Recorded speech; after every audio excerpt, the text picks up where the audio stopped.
Hi, I'm Ben Chu. And I'm Jen Bullock. And I want to welcome you to the holiday edition episode of Med Spa Secrets.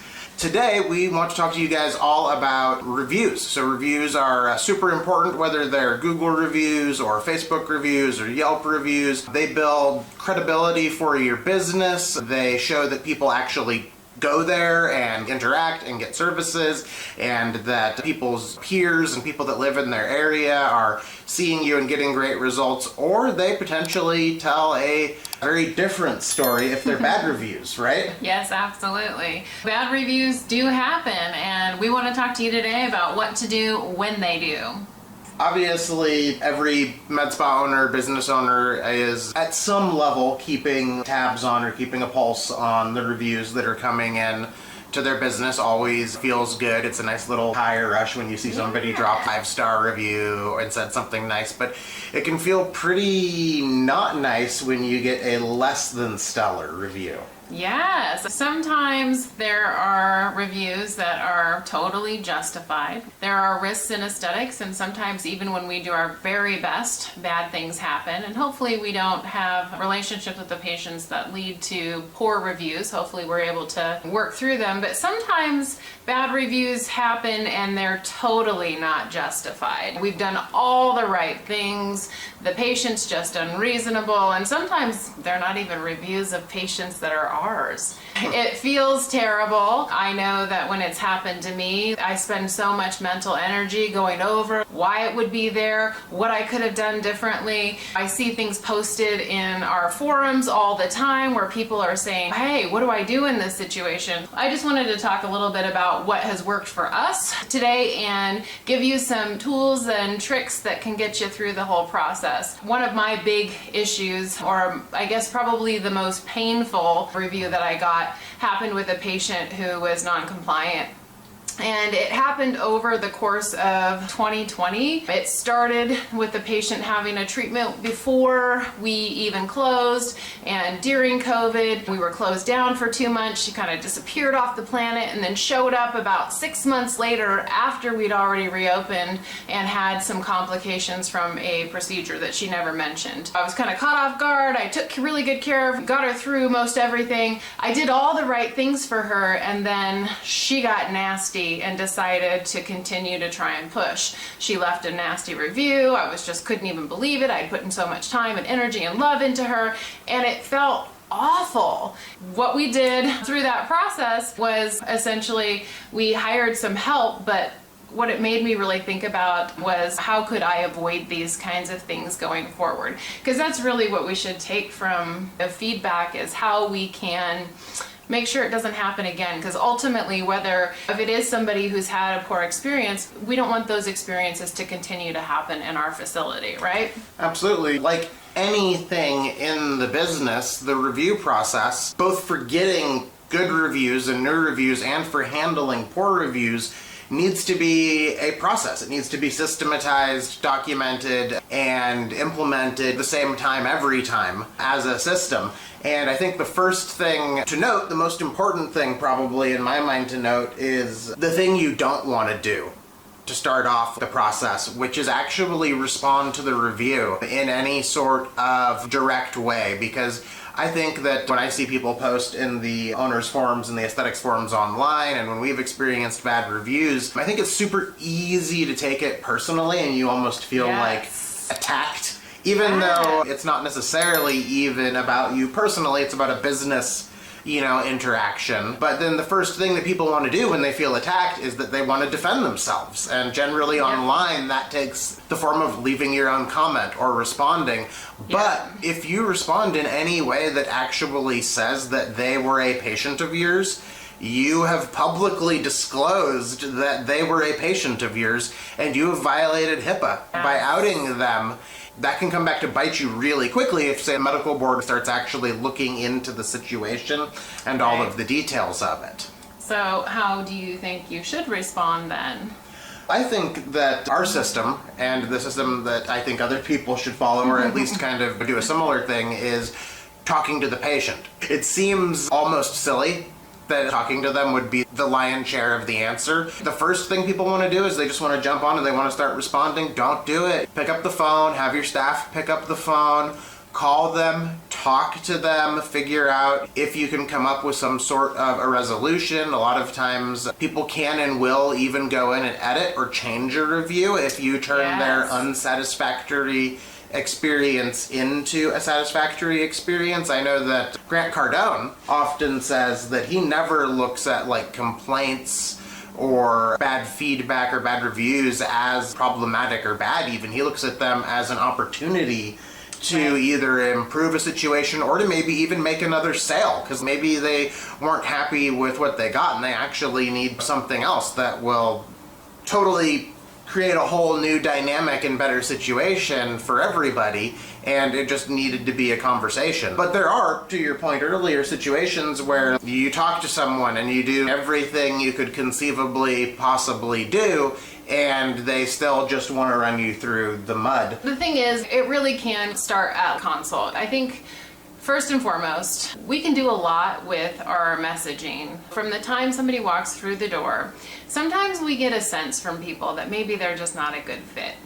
I think one of the things that I've learned over the years is I pay attention to the red flags when people are complaining about every previous procedure they've had, or they're trying to bargain for the best deal in town, or any of those kinds of things. So I think being willing to turn patients away if you don't really feel like they're going to be a good fit. I think that is a big part of just like the foundation of screening your patients and making sure that these are people that you want a relationship with. The other thing is being really clear with your messaging, making sure that they understand in their consent forms that there aren't refunds available, that not everybody has the ideal outcome. This is what we're hoping for, but that there's all these different pieces that go into levels of success. Sometimes no matter what I do, people aren't going to be happy, those kinds of things, and being just really clear with the messaging. And hopefully you're able to screen out some of those guys. But if they slip through the cracks, really being able to utilize some of the things and the tools that we have at our disposal. So for us, first thing that I did when I got my nasty review is I challenged it with Google, and I was like, hey, this is not a legitimate claim. This person is saying all of these terrible things and it's not true.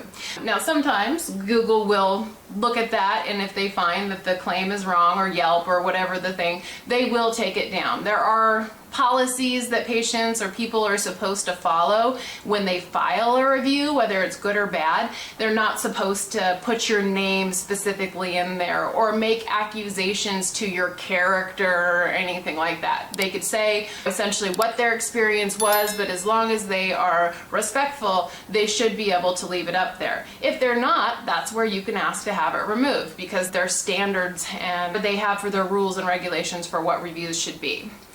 Thanks for helping me out there. The system is not just actually talking to them, though that's a key component of it. You also have to screen them ahead of time and make sure that there's someone that you should be treating even in the first place, because you could be like right out of the gate setting yourself up for the bad review experience with somebody that you're never going to truly be able to make happy. Let's say that you've gotten to the point with somebody where they did slip through the cracks, or maybe you didn't notice something, or maybe despite everything seeming it was going to be great, it didn't turn out great, and you did talk to them, you also talked to Google, you've not been able to resolve the 1-star or the 2-star situation. How do you then come back to the patient and then settle it with them? Things like refunding even when it maybe isn't even warranted, and things like that. That's always really painful. There's nothing worse than giving somebody back their money when you know that they've had a good outcome, or you know that they aren't really justified. What I've learned is that sometimes it's cheaper